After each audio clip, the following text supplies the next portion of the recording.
I'm going to start this webinar now. Hi, I'm Brian Barrera. I think a lot of you already know that because many of my clients are here. I practice estate planning, probate, and elder law in Plymouth, Massachusetts. And this program is, what is probate and should you try to avoid it? Now, let me say a couple of things first about what this program is and what it isn't.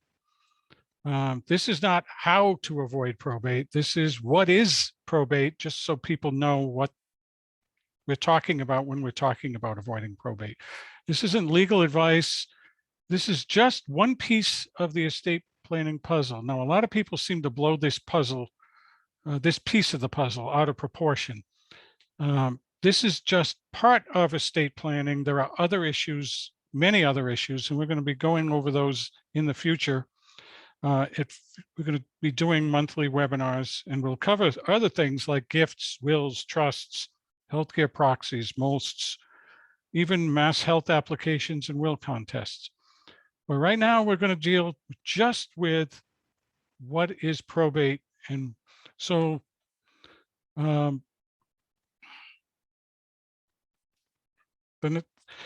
first step in this process is to talk about what is probate. How do you avoid it? So if you go through probate, it's because an asset doesn't have a path on it. What I mean by that is when you're gone, does someone else have the ability to get at the asset? If so, there's no need for probate. It's necessary to get the asset from you to someone else. For example, this pen right here. If I die and this is all I own, well, my wife can just come and pick it up. There's no bureaucrat getting in the way. But if this were registered somewhere with some governmental bureaucrat, then she couldn't get it without a process to get it to her. And that's what probate is about. It's about putting someone in charge of getting the assets that don't have a path on them. So that leads us to what are probate assets and what are not probate assets. Probate assets are what's in your own name, no beneficiary, not joint, just yours. If you have something that's joint, that usually avoids probate because there's a path on it.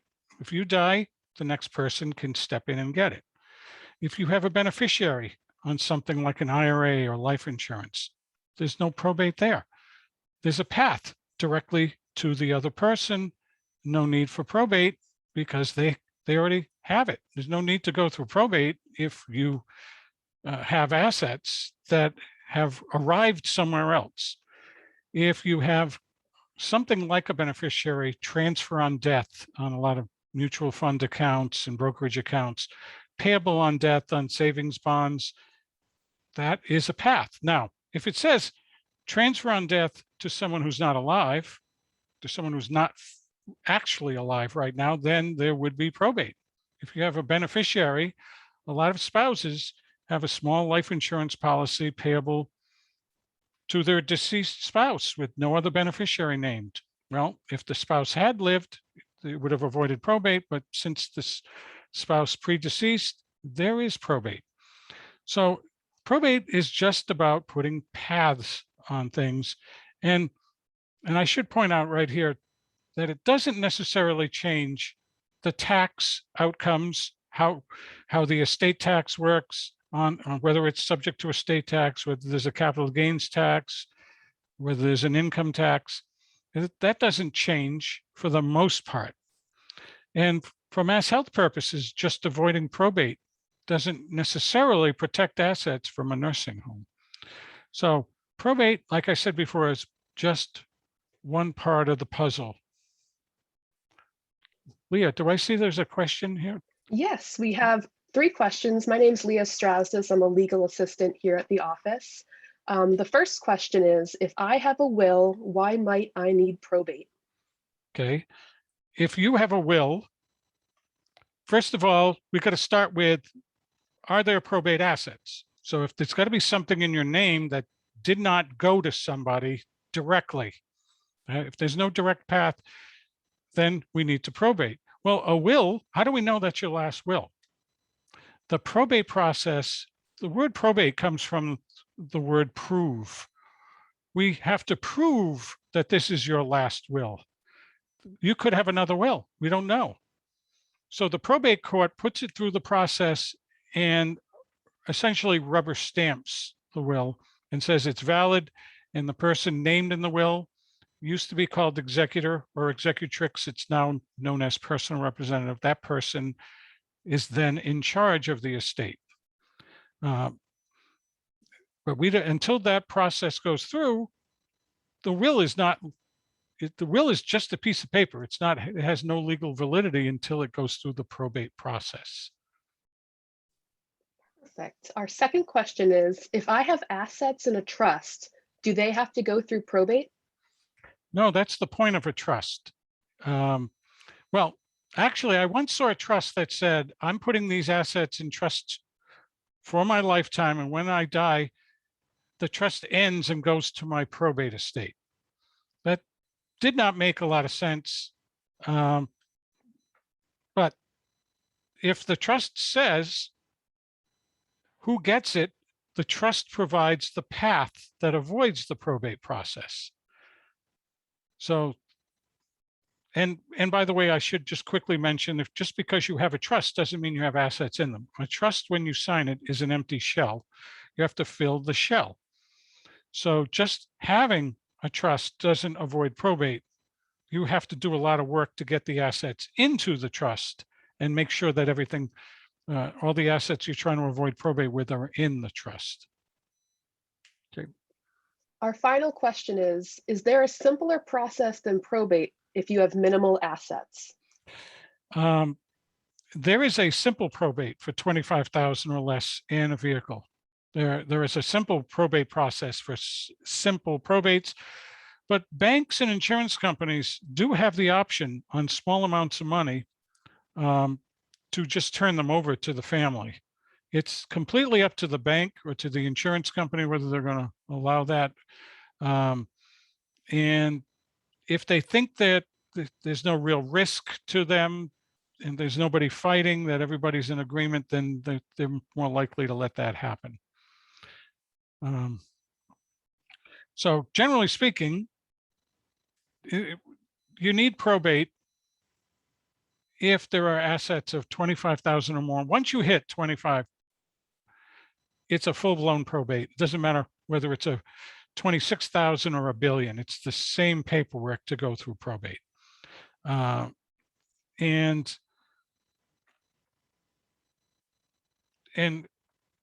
it's the one problem with probate is often who gets notice. If you have if there are minor children involved, if there are people under 18 or people who are disabled or incompetent, they have to get notice. And that's why it's often good to avoid probate. But avoiding probate is not a one-size-fits-all good for everybody. There can be problems associated with probate. Let's see, I got him. So when does avoiding probate cause problems? Well, first of all, sometimes there's a need for liquidity, ask for money, to spend money while you're alive. You've done something to avoid probate. And let's say you have a son and a daughter and you got money in accounts for both of them. And now we need to pay for something. Let's say you need home care. Which CD do we go into? Because if the son's in charge, I would think he'd want to go into your daughter's. And I think he wouldn't want to go into his and break his and disinherit himself. So depending on how you avoid probate, you might cause problems by having accounts for different people. And some people have small accounts for their grandchildren. Well, when we need money and we have to go close out the account, we're essentially, in a way, disinheriting that person from what they're supposed to get. that creates a giant mess for whoever's in charge at that time and whoever's doing all that. The other problem that's caused when you try to avoid probate is let's up the ante on the son and the daughter.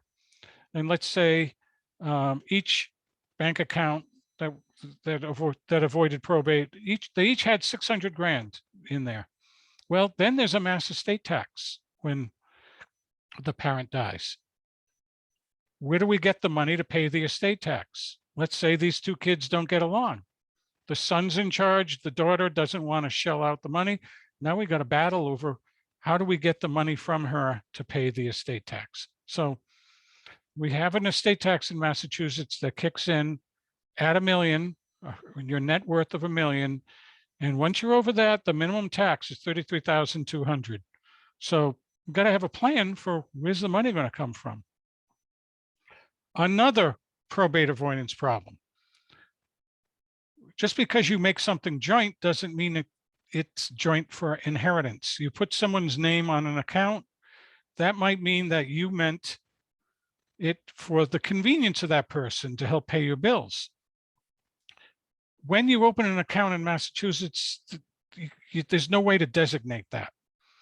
So there are arguments, there are a lot of lawsuits over joint accounts. Did you mean that to be inherited by the name on the account, or did you mean for them to just be there for your convenience to pay bills while you're alive, and then to have the account split through your will later? There's no way to know that in many cases. So that causes problems. There are expensive lawsuits about that sort of thing. And then finally, making something joint with a child opens you up to any of the problems that that child might have. Well, first of all, the child could be dishonest and just go and grab all the money. We've seen that happen. The other thing is, one of my clients once had a lot of money in a bank, in a CD that was joint with her son. She didn't know it, but he had a mortgage there and he defaulted on it. The bank reached in and just took the CD. So that's a real problem. She certainly avoided probate there because she didn't have any money left after the bank was done with her. So avoiding probate depends on how you do it. You could create a mess for yourself and for everybody else. So on to when should spouses not attempt to avoid probate? You know, I'm not a big believer in the whole avoid probate at all costs. Everybody needs a trust part of lawyering that some lawyers go through. Some lawyers are out there selling trust relentlessly. Well, if you're married and you own your home with your spouse, and it says after your name in the deed, husband and wife as tenants by the entirety, that's a protected form of ownership that is really powerful. No matter what your spouse does, you cannot lose your house. Somebody can sue your spouse, they cannot get at your house. I don't know why any married couple would want to give that up, especially younger people. When you take your home and do something with it, like put it in a trust to avoid probate, you lose your tenancy by the entirety. And that means if one spouse is sued, there's a potential for that house to be attached. And why would anyone want to incur that risk if they didn't have to? The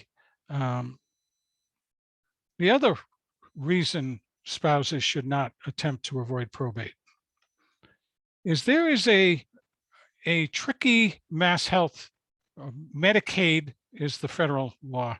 There's a tricky game involved in mass health planning. If you have something in your name when you die, if you're the first spouse to die, and you leave it in trust for your spouse, that means a trust that's embedded in your will and goes through probate, all of those assets are protected if the surviving spouse goes to a nursing home. we have a lot of clients who we intentionally go through probate because then the assets are in the trust in the deceased spouse's will. They can be used for the benefit of the surviving spouse, but they don't belong to the surviving spouse. So if there's a nursing home stay, those assets pretty much are off the table. Then Mass Health cannot count those as belonging to the surviving spouse. We're going to go through that in a future webinar, but that is, I hate to say this out loud, but it's a loophole you can drive a truck through in the federal Medicaid law. It's been there since 1985, and it's a really easy way to save assets if you know the health of the spouses. So those are the two reasons that spouses shouldn't attempt to avoid probate. Just avoiding probate loses tenancy by the entirety, loses the ability to preserve assets from a nursing home stay for the survivor. But when is it worthwhile to avoid probate? Well, first of all, when you go through probate, there's a need for a surety bond, and that can, in some cases, that can be expensive. That's one reason to avoid probate. One big one, this is a big one. If you have real estate in another state, that might mean you need to have a probate here and there. Just had a client in the other day who had real estate in 2 other states. Well, there would be 3 probates. So that means there are a lot of costs. If you can put a path on the assets in the other state, or this is one where trusts really are helpful. You put the assets into the trust, that avoids probate in the other states. So that client I just mentioned would have had a triple probate if we hadn't done that. Another reason to avoid probate is when you have a person who might inherit or might contest your will, the problem heir. Someone who's never satisfied, they could contest your will. When you probate your will, there's a legal notice that comes out that practically tells you what steps you need to take to contest the will. With a trust, or if you avoid probate in some other way, the problem heir would have to come and file an initial lawsuit, have to start from scratch and try to undo whatever you did. So that's one, that is definitely a real reason to avoid probate when you've got somebody who's potentially a problem. And the other reason, one other big reason to avoid probate is when your heirs at law would be cousins. All right, so probate is fairly simple when we know who your family is. Like you got children, grandchildren, I mean, the forms are easy to fill out. When you go off to no children, but you got nephews, nieces, brothers, sisters, that is fairly easy too. But when we don't have any of those people and then we're getting out to the cousins, it gets very tricky as to who inherits. And we have to find all those people. We cannot do the probate without knowing exactly who all those people are. We need ear finders in many cases. So that's somebody who doesn't have definite close family often should be doing trusts. So how much time do we have, Leah? I think we build this as a half hour, but I think we're about 20 minutes in. We're going to be doing these on a monthly basis. They might go 20 minutes, they might go 30. It's just when we have something to say, we fill the time. If we have a very narrow topic, we won't fill the time. We have some questions from the audience. We do. Yeah. Okay. The first question is, can you have 2 representatives in the probate process? Yes. Yes. Yeah, you could have. Now, just because having 2 doesn't necessarily make it easier. When you have one person, that person can do something. But if you have 2, it's not like either one can act. They have to act together. So, for example, paying the electric bill, they both have to sign the check. You know, so it's not making it easier. It's making it it can be making it difficult. I once handled one estate many years ago where when I was working at State Street Bank, where there was all three children were named as co-trustees with the bank, and we could never get anything done because one of them always left the paper in his briefcase and it would take a month to get it from him. So adding other people can slow everything down. Now, sometimes you don't want one person running roughshod over the other, and it makes sense to have two, but it doesn't make it easier necessarily. Go ahead. The second question is a 401k considered an asset? If you can get at money, that's an asset. 401k is a retirement plan. That doesn't go through probate because you should have a beneficiary. On that, your spouse is required to be the beneficiary unless your spouse waives it. But that avoids probate. And then the final question we have is, what is the difference between an irrevocable and a revocable trust? Okay, that's got nothing to do with probate. All right, but a trust avoids probate. Revocable is you. It's yours. You can just pull it back. We're going to go over trusts in the future, so I'm just going to give a general answer to that. Irrevocable means you cannot change it. Now, there are various types of irrevocable trusts. Sometimes you can change parts of it, but revocable doesn't do anything other than avoid probate. It doesn't change any tax consequences, and it doesn't change any mass health consequences. For a married couple, it can actually make the mass health process worse in some cases by having your home in a revocable trust. Okay, and we just got one more question in. Does the size of one's estate dictate the cost of probate? And if so, what are the typical costs? As I said before, once you hit 25,000, it's the same forms, same process. The costs could be, there's a surety bond sometimes required, depending on what type of probate we're dealing with. And the cost of the bond is reflected by how much is there. If you're doing accountings, probate court accountings, the accountings are based on the filing fee of the accounting is based on how much is there too. So large estates going through probate can cost more, but mostly on the filing fee and surety bond end of things. So these are, as you can see on the screen, we're kind of closing out, and is the fear of probate being exploited? I mean, I'm telling you some negatives about probate, but I think there are people out there who are using it to sell.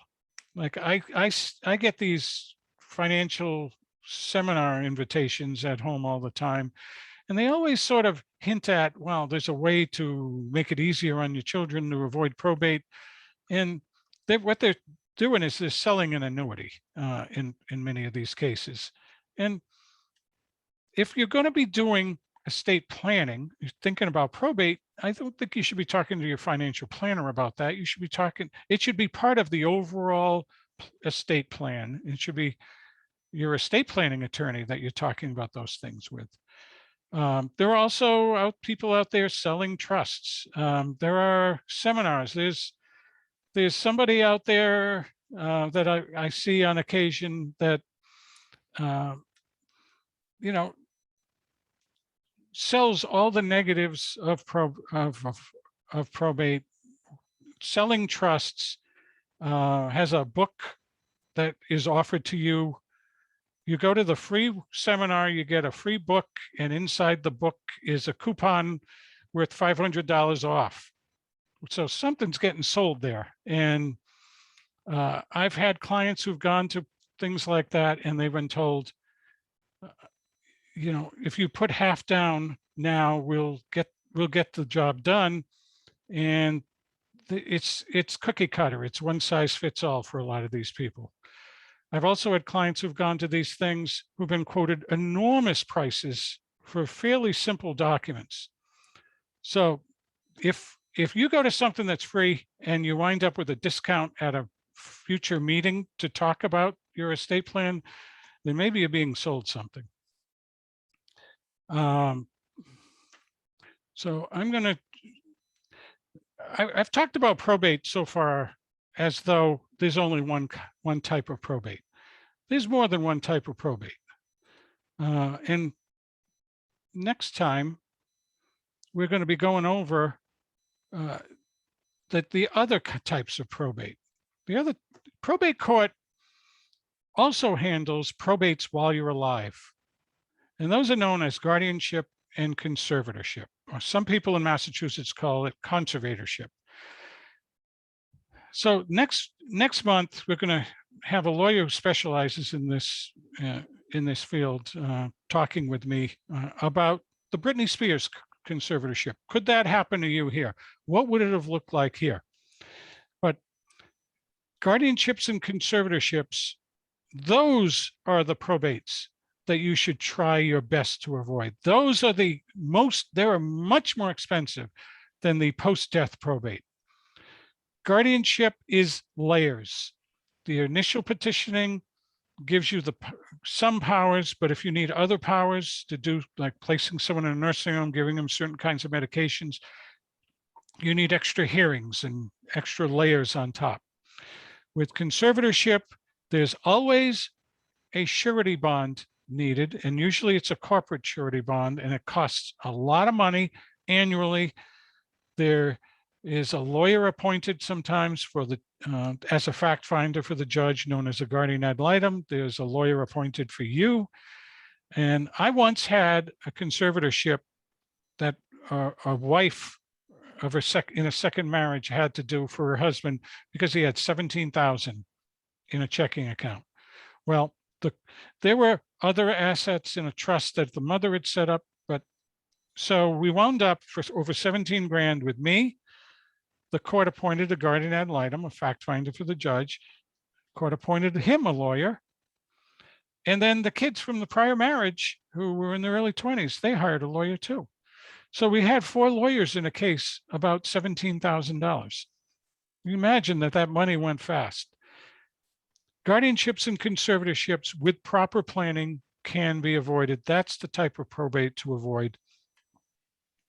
So next, I hope you consider joining us next month when we talk about, the Britney Spears conservatorship and what it would look like under Massachusetts law. We have one final question from the audience. What are the basic estate planning documents that every husband and wife should have completed for peace of mind? Okay, so I was just talking about guardianship and conservatorship. So everybody should consider a healthcare proxy, a power of attorney, a HIPAA authorization, which gives access to medical information. Not everybody needs a trust. Not every spouse needs a will, because usually they have all their assets joint or beneficiary to each other. There are other kinds of documents. Trusts depends on the estate, depends on how much you're worth and what your concerns are. It depends on who your family is. There's no way to go beyond that as to whether a will is good enough, whether you should have a certain type of trust. But the basics, everybody should have power of attorney, healthcare proxy. Those are the ones that avoid these other types of probate, which are guardianship and conservatorship. Okay. Thank you all for joining. We'll be back. We'll be back with another webinar next month, and hope to see you there. Thanks. Bye.